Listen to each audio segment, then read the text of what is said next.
Part A simply asks you for the equation for the reaction, and the only bit you had to be careful of was that it said state symbols. There was only 1 mark, so if you didn't put the state symbols in, you didn't get the mark. So magnesium carbonate is just MgCO3. As always, double check, think about the charges on the ions, make sure that you didn't guess that, but that you thought, oh yeah, that's 2 plus, that's 2 minus, so you know that's the formula. Plus HCl, which is aqueous, is the hydrochloric acid, will give you magnesium chloride, MgCl2, 2 plus, 1 minus, so that's the formula, plus water, plus carbon dioxide, standard carbonate plus acid reaction, and to balance that, 2 chlorines there, so we need 2 chlorines here, means that has to be a 2, and that balances the hydrogens as well. And then part B asks why the mass of the reaction mixture goes down. So you had to make sure you understood what was happening in this experiment. So what you had basically was to set up something like this, where you know, here's your balance, and here's your reaction. And the point is that it's happening in an open flask. So the carbon dioxide gas that's produced will just escape out the top, and therefore the mass will decrease. It's not enough just to say because the carbon dioxide is a gas. You know, gases have mass. If you had done it in a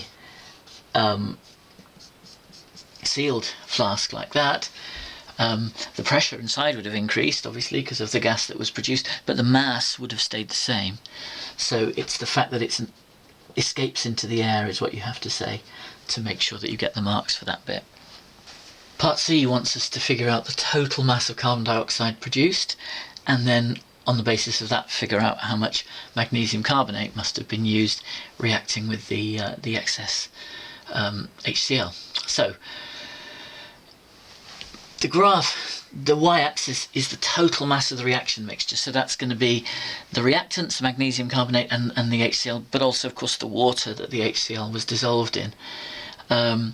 So these numbers themselves don't mean anything that you can easily interpret because they are a mixture of all those things, but the important thing is that overall change, okay, so this was the mass where you started, and after some time you can see the mass stops changing, and it stops changing, becomes constant, because all of the magnesium carbonate has reacted at that point. So there's no more carbon dioxide being produced. So the change in mass between here and here represents the mass of carbon dioxide that was produced and that has therefore now escaped into the air. Okay, so it's that difference in mass that we're interested in. So we get the mass of CO2, total mass produced in the reaction is 95.2 minus 92.0, which is 3.2 grams. You can actually read it more precisely than that, because obviously the individual squares were labelled you know, to the nearest 0.1, but you can obviously look between the squares, and actually those were pretty much those. So you could really get that to, I think, 3 significant figures, the mass of CO2 there. So that's the starting point. Some people realised that's what they had to do, but just misread the graph. You do have to be incredibly careful with graphs. Always double check you've read off the numbers correctly. After that, it just becomes your standard mole calculation, because the equation, which we had a minute ago, was magnesium carbonate plus 2HCl goes to magnesium chloride plus H2O plus CO2. So the important thing is that from that equation, the moles of CO2 produced is the same as the moles of magnesium carbonate. So what you're going to need to do is to work out how many moles of CO2 that is, explain that that's the same as the moles of magnesium carbonate, and then convert moles back into mass. So let's do those steps then. So we get moles of CO2 is mass over mR, which is 3.20 over 44.6 1.0 is the MR MR of CO2, and that comes to 0.07273 moles. Okay, too many significant figures. Remember to keep too many in as you work through, round at the end so you don't get rounding issues. Okay, so we know that, and then write down the statement that moles of MgCO3 is equal to the moles of CO2. And it's worth saying, how do you know that? Well, because that's what the equation tells you. And then we just turn that back into a mass. So we get mass of MgCO3 is moles times MR, which is 0.07273 times 84.3. It's the MR of magnesium carbonate, and that comes to 6.13 grams is the answer. Okay, and those of you with a high resolution screen will be able to spot that a spider just came down. It's just dropped out of our sight now, but I hope you enjoyed the spider, if not the calculation.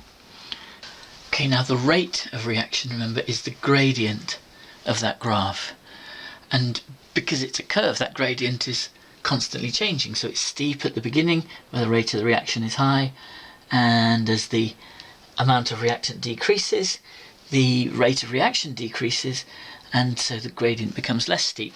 So the only way you can measure the rate at a particular time is by drawing a tangent to the graph, and so that's the first thing you've got to do.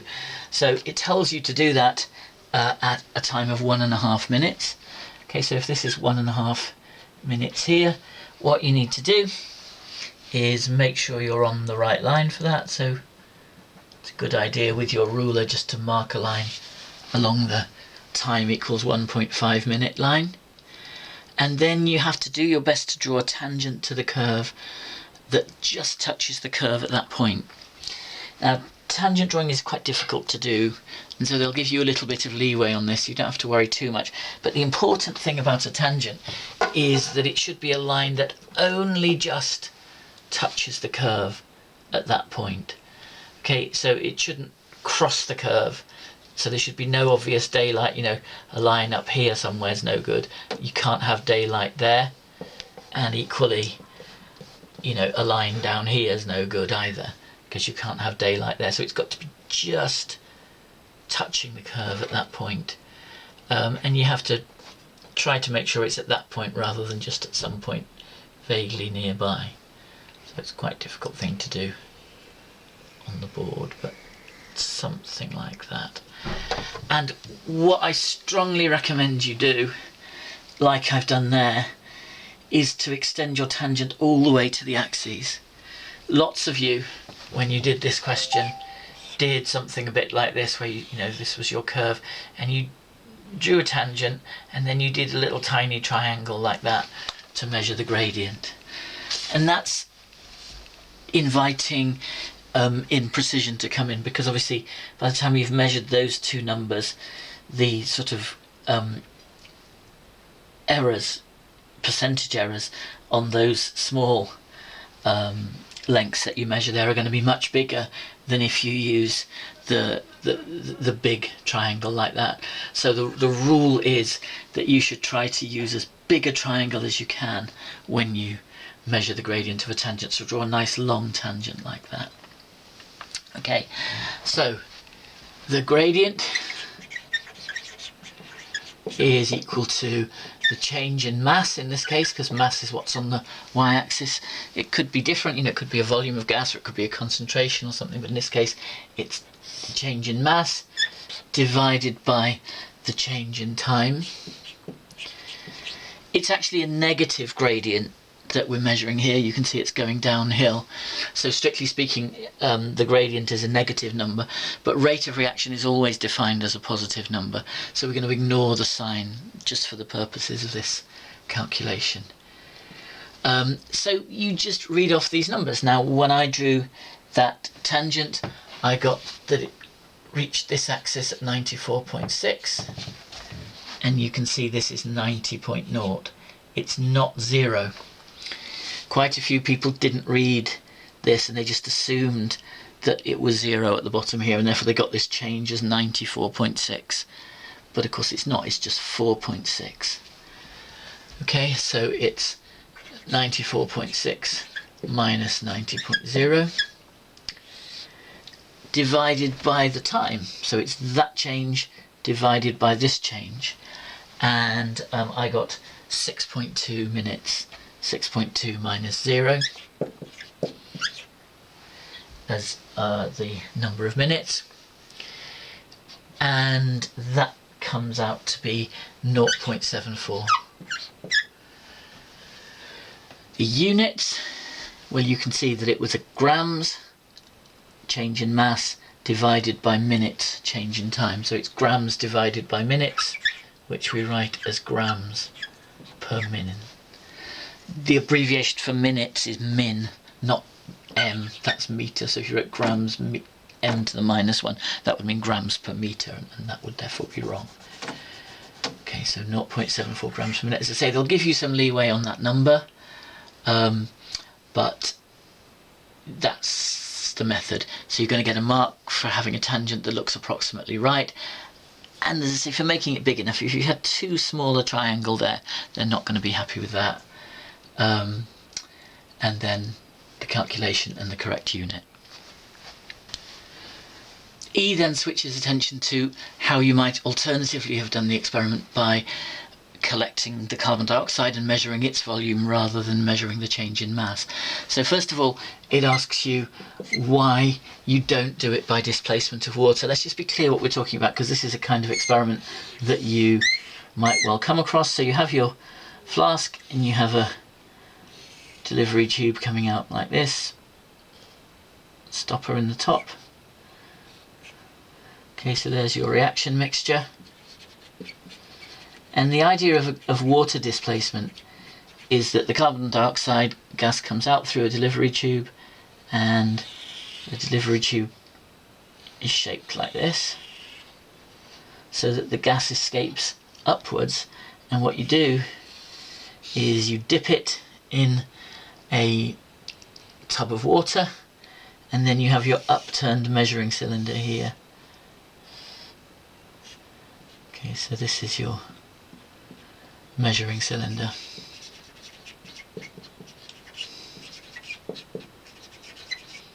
And you just have water in there. And the idea is that initially everything is going to be completely full. So the water is going to be not just filling up this tub here, but it's also going to be filling up the whole measuring cylinder. And once the reaction starts, you're going to get bubbles of gas rising up here. And obviously they can't get out at the top, so they're going to collect at the top and push the water down. And so what will happen is that the water level in the measuring cylinder will go downwards like that. And of course, when the reaction stops, that will give you the limiting volume of CO2 that's produced. So that's the kind of method that we're talking about. And that's actually a good method for lots of gases like oxygen or nitrogen or hydrogen or methane.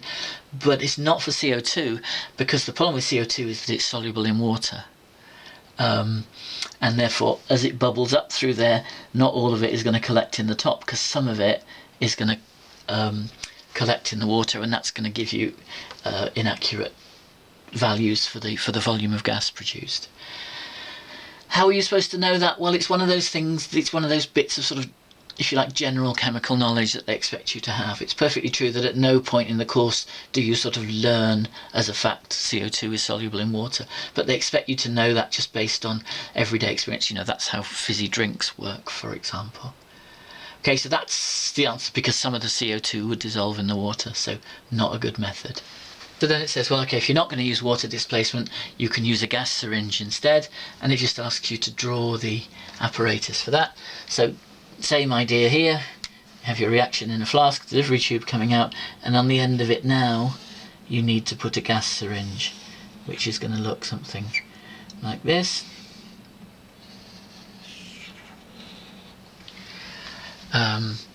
And that's all you need for the diagram. Now the things you have to watch out for, first of all, remember these diagrams are meant to be a cross section, so it's like you're slicing through the middle of the equipment. And so what you've got there is an open tube connecting through the flask and into the gas syringe. So what you don't do is draw an end like that, because that would be interpreted as meaning that that's closed off and therefore the gas couldn't get into it. So that's got to make sure that's open at the end there. And the same here, don't draw things like this, which lots of people did and just dropped a mark, because again that says that somehow that tube is being closed off there. So you've got to make sure when you draw these things that you,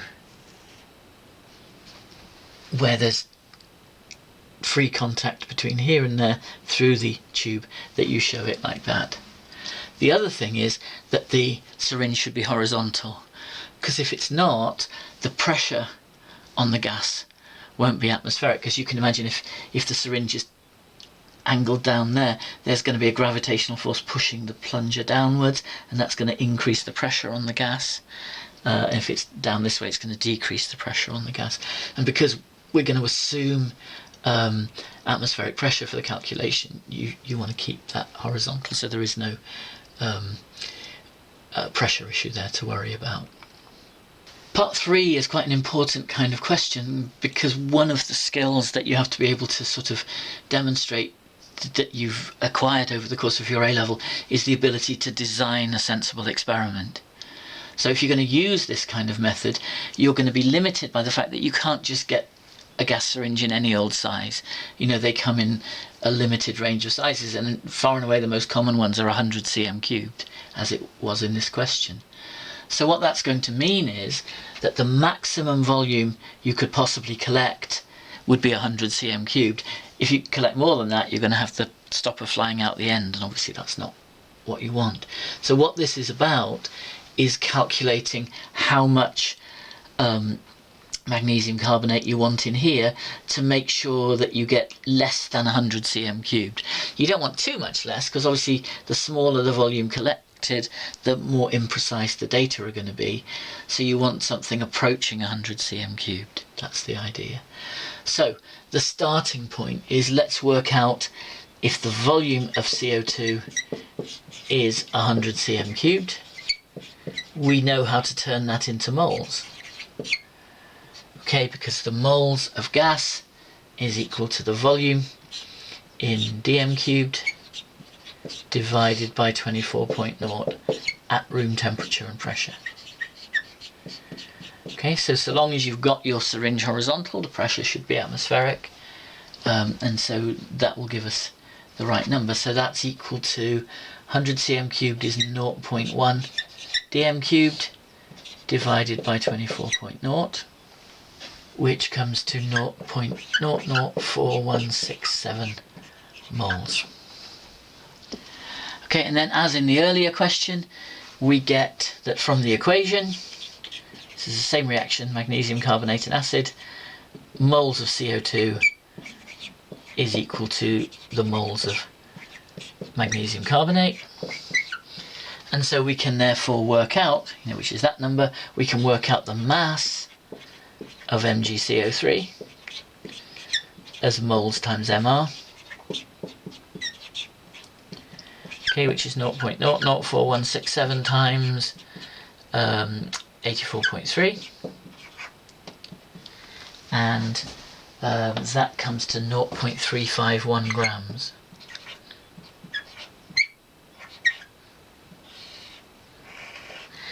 Now they will accept that as an answer, because that should be okay, but that will give you exactly 100 cm cubed, so you're sort of playing with fire a little bit, because if the pressure's not exactly atmospheric pressure, or or normal atmospheric pressure, whatever, it might just go over the 100 cm cubed. So it would be wise to use slightly less than that. So I think ideally you would suggest use slightly less to make sure that the volume of CO2 is fine. So 0.351 0.3 grams or 0.32 grams or something like that, but they would accept that because you've done the important part of the calculation. So make sure you can see what's going on there. It's this idea that when you're going to do an experiment, you have to plan it carefully to make sure that you're going to be able to measure what it is that happens. So here you want to have enough magnesium carbonate that you get a reasonable volume change, because if the volume change is too small, you're not going to be able to do much with the numbers, measure them very precisely, but equally it can't be too big, otherwise the plunger would just come flying out the end. So experimental design is what that question was about. Part F now, it tells us that when this reaction happens, the temperature increases. And remember, if the temperature increases, that means that it's an exothermic reaction. So what it's asking us for here is an enthalpy profile diagram relating to an exothermic reaction. So what that means, remember, is a graph where we have enthalpy on this axis. We don't usually bother labelling this axis. Sometimes people label it reaction coordinate, but you don't really need to do that. You can just mark on there your starting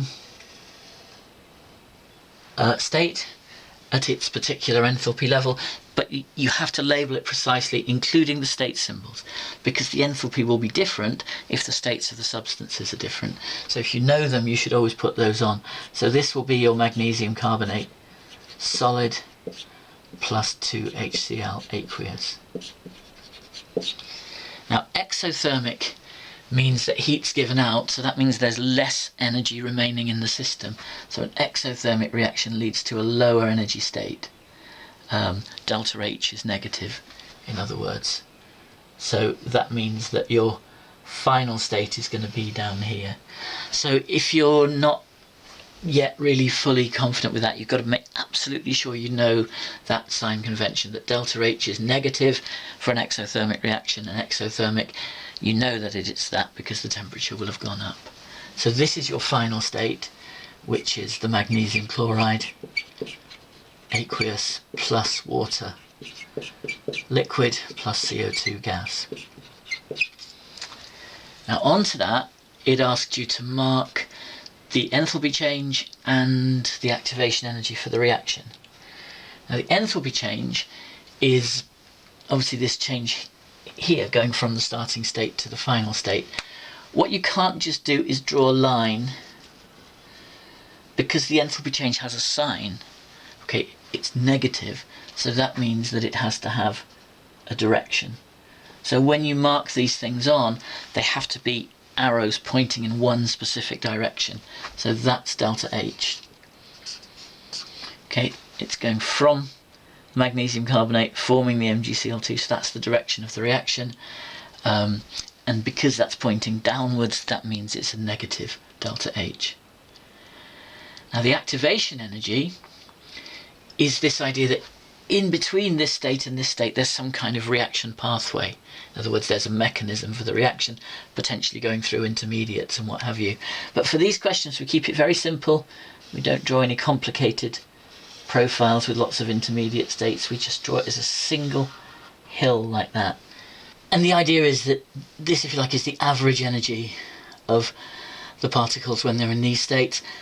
But if they collide with that much energy, there's not enough there for the reaction to happen. They need to climb up to this state, so they need to have some extra energy to reach this state before a reaction can happen. And that energy is associated with having to break, or at least begin to break, some of the existing bonds. So that's what you draw, and the activation energy is the energy input from the average energy, which you mark on there, up to that state where you've put in enough to now make sure it will fall apart. So again, it has to have a direction.